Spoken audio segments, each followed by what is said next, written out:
Welcome to Loco, Gringo, Mexico, the place where we transform a tourist into a traveler, because you deserve to see more of the world than just what's in a guidebook. Each week, we talk with amazing locals who know the Riviera Maya and Yucatan like only a local can, and get them to share their tips and insights on the local scene, culture, and cuisine from a local's perspective. So, pour yourself a margarita, grab a comfy chair, and let's get the show going. Hola and buenas tardes, everybody. This is Kay Walton with Loco, Gringo, Mexico. I'm really excited to have you with me today, and I've got something for you to chew on. Today we're going to be talking to a friend of mine who is from Playa del Carmen, and she's got a great entrepreneurial spirit, and I think you're really going to enjoy her journey here to Mexico and some of the tips she's got to share with us.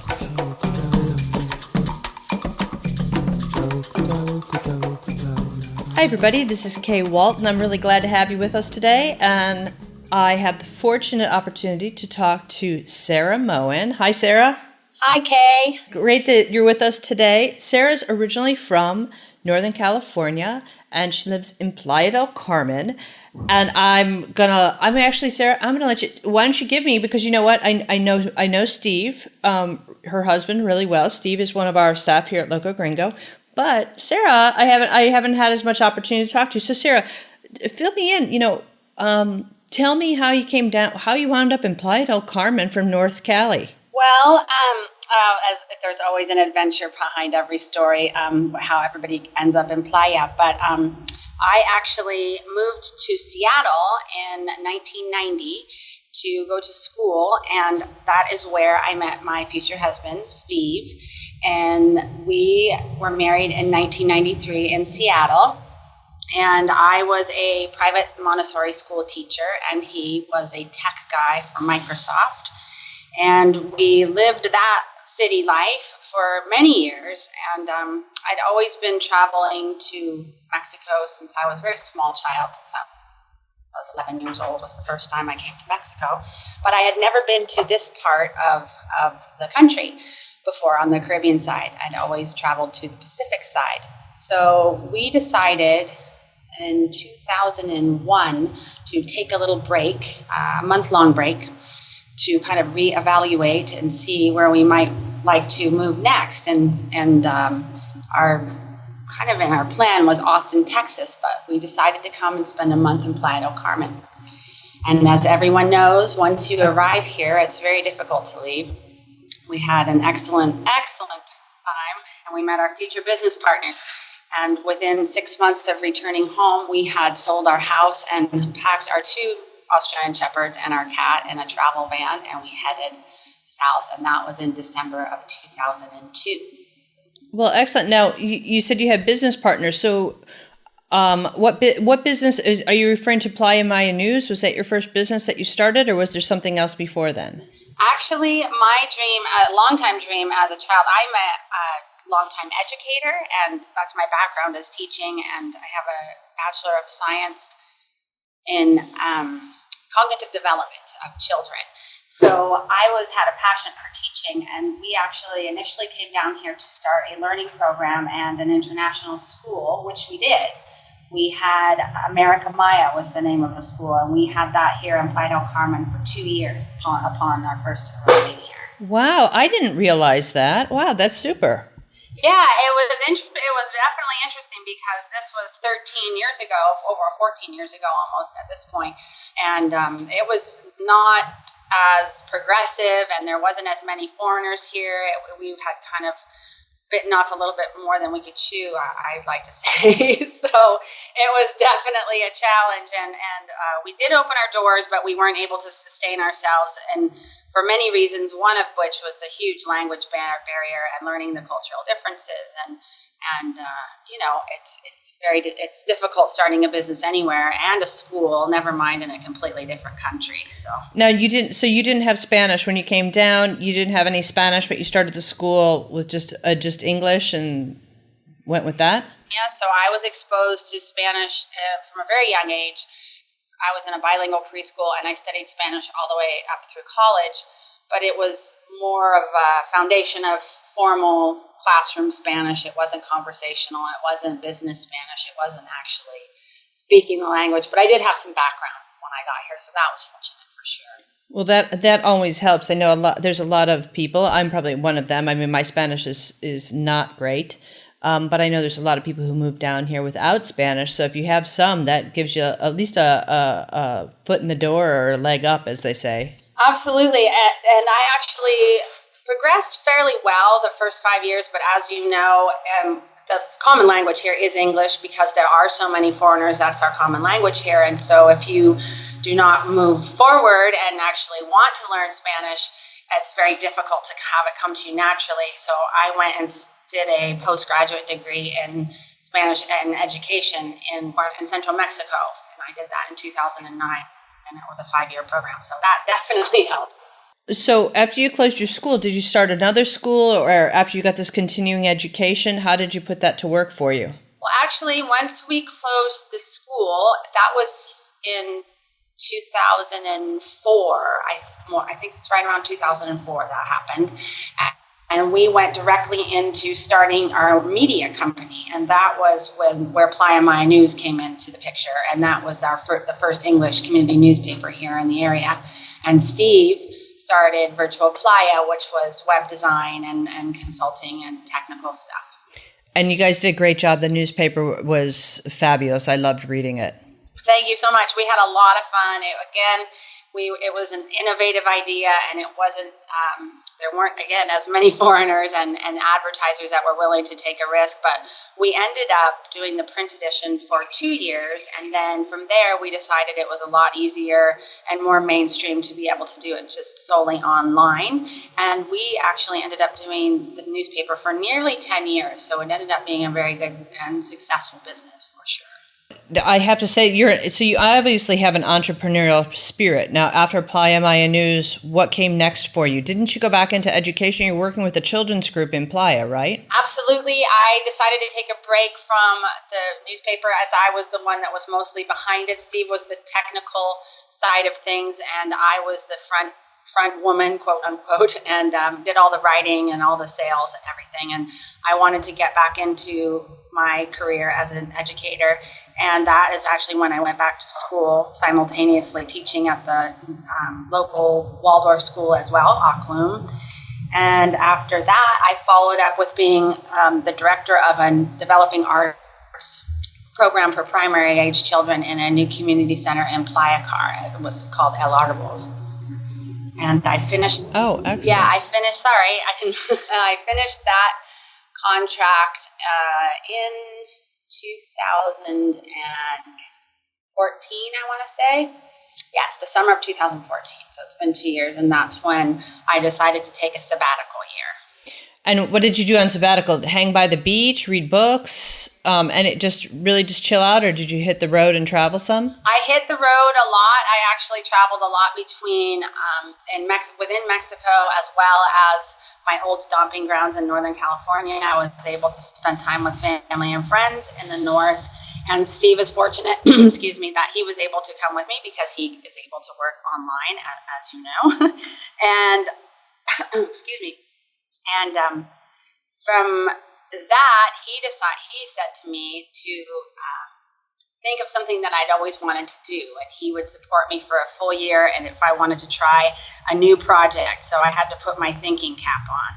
I know, but why don't you share with everybody what your newest project became then? It is interesting because coming from a background in teaching, and then going into a media company, and now I have developed a gourmet jerky company in Playa del Carmen, Mexico. It's the first gourmet jerky company actually in Mexico, and it came to fruition in kind of a funny way. I've always been a fan, and it was this time last year, and I had been traveling to the States, and if you're from the States or know the States, and in Canada, it's everywhere right now. It's very popular. It's on every corner and every market, and there's gourmet and there's corporate, and there's anything from venison and game types of jerky up to fish and poultry and beef, obviously. And so I just decided to play around with it for fun, and it kind of snowballed into something else. By last summer, I was handing out samples to local friends and family here in Playa, and I was highly encouraged to continue to do it and launch it as a commercial business, which I did in November of this last year. November 2015, we officially started the company Ch'arki Jerky. Well, I have to say, I had some this weekend. I think I took one whole package and ate the whole thing to myself. I didn't share it. Your jerky is great. And since I do spend a little bit of time in Texas when I'm not here, I have to say it rivals some of the best jerky that I've had up in the Lone Star State. Wow, that's actually such a huge compliment coming from a Texan. Thank you so much. Well, I'm not truly a Texan. I got there as soon as I could, but that's kind of where home base is right now. But yeah, that's love the jerky, and it's a real treat. Now, let me ask you, where do you get your meat? I mean, you're going out to the ranch and going, I want that cow there, or you're not going, to the Walmart and buying meat. Is it real difficult to find the ingredients that you want? Are they, do you look for something special? Absolutely. I'm a chef by trade as well. I've studied with, I've done some chef seminars with Eric Werner from Heartwood, as well as the woman from Setley and Tulum. I've been a long-time foodie. I've taken seminars and workshops. I'm interested in health and health-based delicious food. And so for me, I'm very particular, and it took me a while to find the purveyor that I wanted, and I lucked out, and there's a very, very small butcher in the northern part of Playa called El Colosio. Not everyone knows where it is, but it's the northern part of Playa. And it's actually, they get a lot of their beef from Monterrey, but in the northern part of Mexico, which is famous for their beef. And this is the only cut that I want. They're the only ones that have it. No one else has it in Cancun or in Playa. And it took me a really, really long time to find them and to work with them and to teach them and learn with them about the different cuts and how to do it properly. And at this point, they laugh when I come in because I jump behind the counter and I actually physically cut the beef with them. So yeah, I'm a little picky. Well, that's super fun. I'm amazed because I didn't know that you had chef training and everything, and it's a great story on how you started your jerky business. Yeah, thank you so much. It's actually really interesting because I've always been very experimental in the kitchen, and much to the chagrin of my husband now, I am not cooking as much because I am running around, I'm dealing with the butchers, I'm marinating, I'm cutting, I'm marketing. So it's all consuming, but it makes me so, so happy to be making a product that I fully believe in and that has been getting such a really positive response.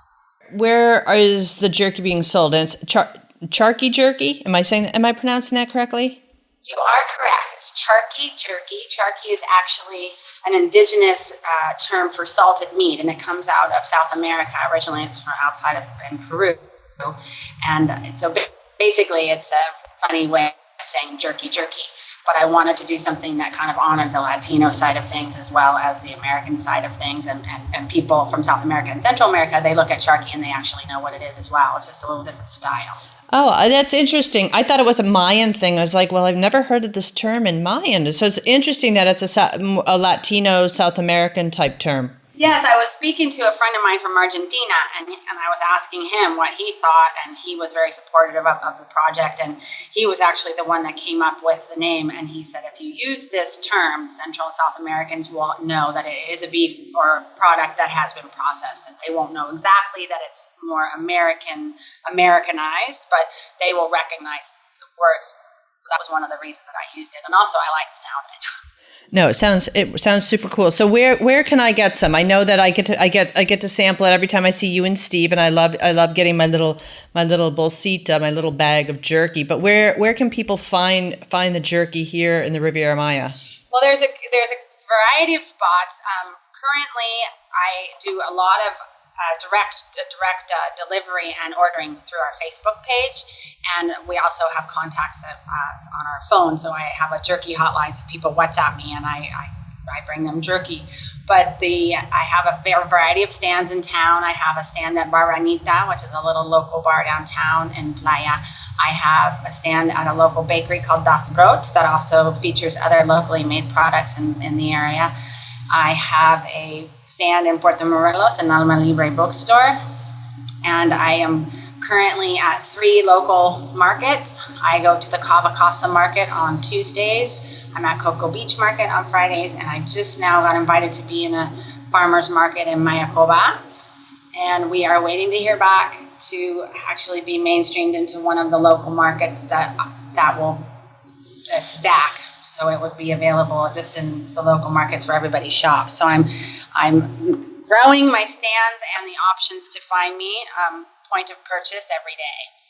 I know we just spoke about, what was it? I was speaking this weekend with Steve, and he was saying that you were at the Mayakoba market, and that's a new market. That's on Sundays, correct? Yes, what it is, it's an amazing market. It's more reminiscent to me of something that you would see in California or Napa Valley. It's a different level of market. Everything is very, very beautiful. I don't know if you're familiar with El Pueblito, but it's this little area within Mayakoba, which is the resort where the banyan tree, the Fairmount, and the, what's the third one there? It's the Mayakoba. There's 3 resorts. Rosewood. Is it Rosewood? It's the Rosewood, excuse me. But they decided to do a local farmers market on Sundays just for the month of April as a prueba, as they say, it's as a tester. And they featured 35 vendors every Sunday. There's 2 more Sundays left, and then they will reevaluate, but they will start officially every Sunday in October. And it's on Sundays from 11 to 3 within the Mayakoba Resort. And it is really beautiful. There's great food. There's actually wine. There's locally made beer. There's tequila. There's plants and sweets and everything you kind of could possibly imagine. There's clothing, and it's a really, really nice market. It's definitely worth checking out as a local or as a visitor. No, that's great. It's definitely on my list of things to do some weekend, is to go and check out the market. Let me ask you, Sarah, you've traveled around Mexico and South America. Can you tell me what's your favorite part? I know you live here in Playa, but what's your favorite part of Mexico? Is it the Riviera Maya, or do you have a special spot in your heart for some other place here in the country? I have a very special spot, and I absolutely love all parts of Mexico. I have traveled here, like I said, since I was 11 years old. I've been all over the country, and I actually also travel on my own a lot. So I've been to the wine country in the northern part of Mexico. I've spent a lot of time in central Mexico, Pacific side, on the peninsula of Yelapa, and of course all along the coast here in Central America. One of my all-time favorite spots is near Cuernavaca. There's a couple spots there. Cuernavaca is a little bit southwest of Mexico City, and that is where I studied for 5 years from 2009. And all around that area, you can go on day trips, but there's a little spot called Tepoztlan, and it's this really magical little spot, and there's a ruin site there as well. There's an open market. It's just this really special, there's a really special community there, as well as outside of there, there's a lake called Tequesquitengo, and it's a wonderful place. You can go water skiing, you can go boating, and it's very, very quiet, and I absolutely love those 2 spots outside of Playa. So, all right, let's talk about Playa and the Riviera Maya. There are some beautiful parts in central Mexico for sure. Absolutely love it. However, just like you, I'm here in the Riviera Maya, and there's a passion that we all have being here on the beach. So I ask this question to everybody who I talk to is, what are some of your favorite little spots, your little gems where you go, oh man, and you just feel that magic, that little special something when you're not making jerky? Where are you going? What are you doing? You got some favorites you can share with us today? Absolutely. And the thing is that is so amazing about this area is that there's endless amounts of those spaces and those places. Even when it's so popular and busy, there's still little places that you can sneak off to, and you can get away for a long weekend. You can go on a day trip. I'm a huge fan of cenotes. We've been to over 50 in the area, so there's countless cenotes that I could recommend. But one of my, I'd say, all-time couple favorites, I can't even pick just one, so I'll give you 3. I love Bakalar. I think it's absolutely phenomenal. I feel just relaxed, and it's the kind of place that you can read and write and recharge, and it's very quiet. And I feel the same way about Holbox Island. And a third place, and it's getting busier and everything, but I love Puerto Morelos. It's one of my favorite spots in the area as well, to go and have a coffee and hang, or go to the beach or go snorkeling. It's incredible. And those are three top spots for sure for me. Well, I have to say I agree with all three spots. Bakalar, for those of you who aren't familiar with the state, Laguna Baccala is located in the southern part of Quintana Roo, which is our state that we live in here. And I would say, how far is it south of Tulum, Sarah? Would you say an hour and a half, 2 hours? No, hour and a half?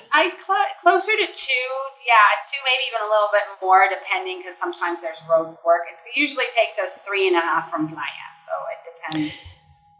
But Laguna Baccala is beautiful, and it's called what? The Lagoon of Seven Colors, of the Seven Blues. I mean, it's just incredible colors of blue, and the water is fresh water. It almost looks like the Caribbean. There's the old fort, which has a colonial history, and it's just a very small pueblo. There's not a lot. The nice thing is it's not. There's not a lot of tourists or anything like that. So it's very authentic, laid back, casual, very old Mexico, wouldn't you say? Absolutely. And the one thing that I love about Bakalar, there's nothing to do there. That's the perfect spot. There's nothing to do. You float on the lagoon, you have a beverage of your choice, you can barbecue with friends. It's absolutely really tranquil. No, Bakalar is one of my favorite spots, and I've actually gone down and sailed around on a little Hobie cat down there. Lots of fun. There's places down there for yoga retreats, which I've been to, and you do the little mud pack thing where they put mud all over you and you let it dry and wash off. It's great fun down in Bakalar, and it's interesting because you go from the blues of Laguna Baccala to Isla Hobo, which is at the far north end of the state of Quintana Roo, which is off the coast, a little bit northwest of Cancun. And it's pretty easy to get there. Now, you drive right up there, Sarah? Yeah, it's actually I haven't been up there in the last couple of years, but because now there's the new highway. I think it's only about an hour and a half now from Playa to, I think it's Chiquila, where you get the little boat. But I've driven up there a handful of times and just gone long weekends, and I've actually done the swimming with the whale sharks. That was my motivation of being up there. I think was my motivation. My first trip up to Isla Hobo was for the whale sharks. The whale sharks are generally from June to August, and they've got a very nice protection program. If you go out with a guide, you take the boat out, and you get to swim with the whale sharks, which is really interesting. And they are the biggest fish, right? The largest fish in the world. They're not a mammal, but a fish.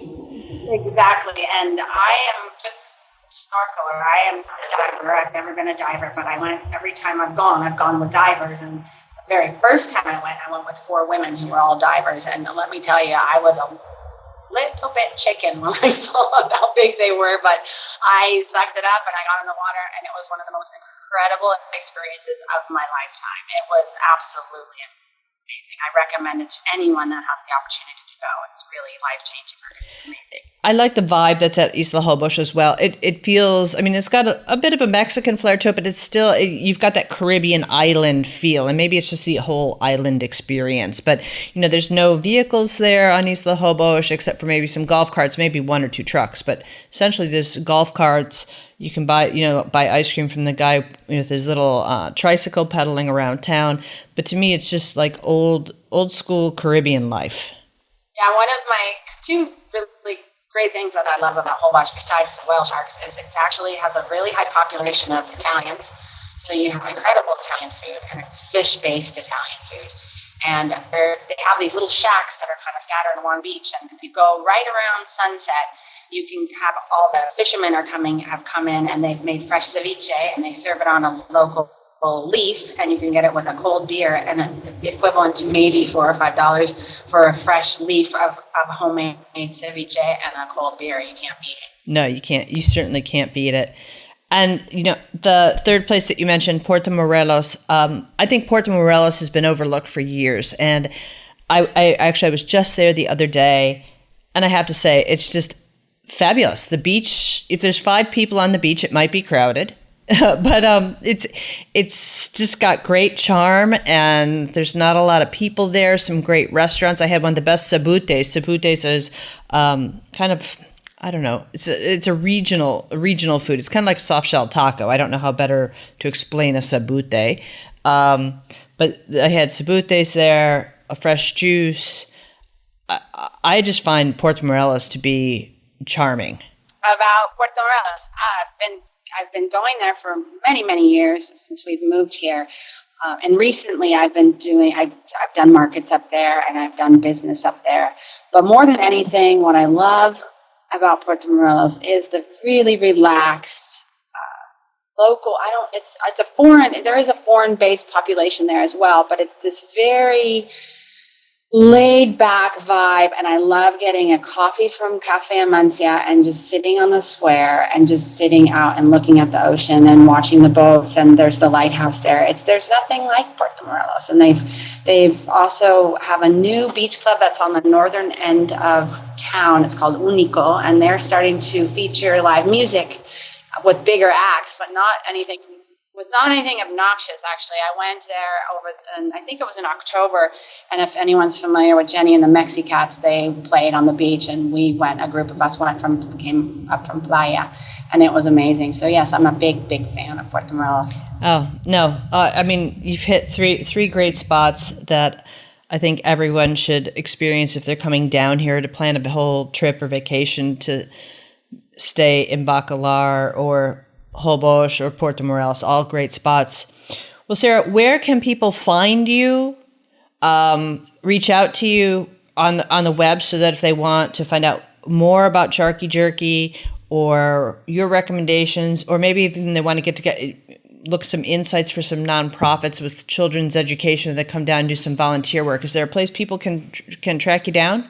If you'd like to contact us, you can contact me directly at ch'arkijerky@gmail.com, or you can also find our business page on Facebook, and I'm happy to answer any inquiries, jerky or otherwise. All this information that Sara's talked about today, you can always find it on the show notes on our website at locogringo.com.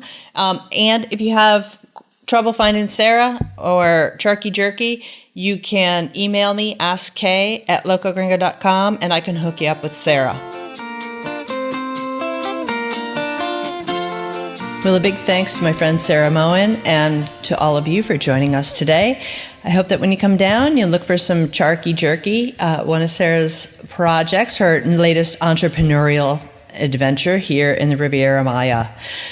If you want information about some of the places that she spoke about in our podcast today, not only how to find her on Facebook, but some of the locations she talked about in Mexico, please go to our website, locogringo.com/podcasts, and look out for the show notes. And on the show notes, we'll have all sorts of links and resources for you to reference. Well, that's all for today. Until next week, hasta la vista.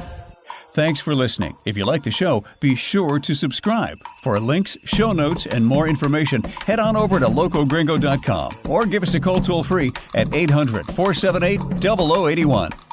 Porque se tragó la luna, estaba enferma la rana, su madre soba que soba, dedos de pluma la panza, pensó ranita que luna era una toronja blanca, y aunque la luna es de leche, la leche estaba cortada. Croa, croa, dedos de pluma, croa, croa, dedos de agua, croa, croa.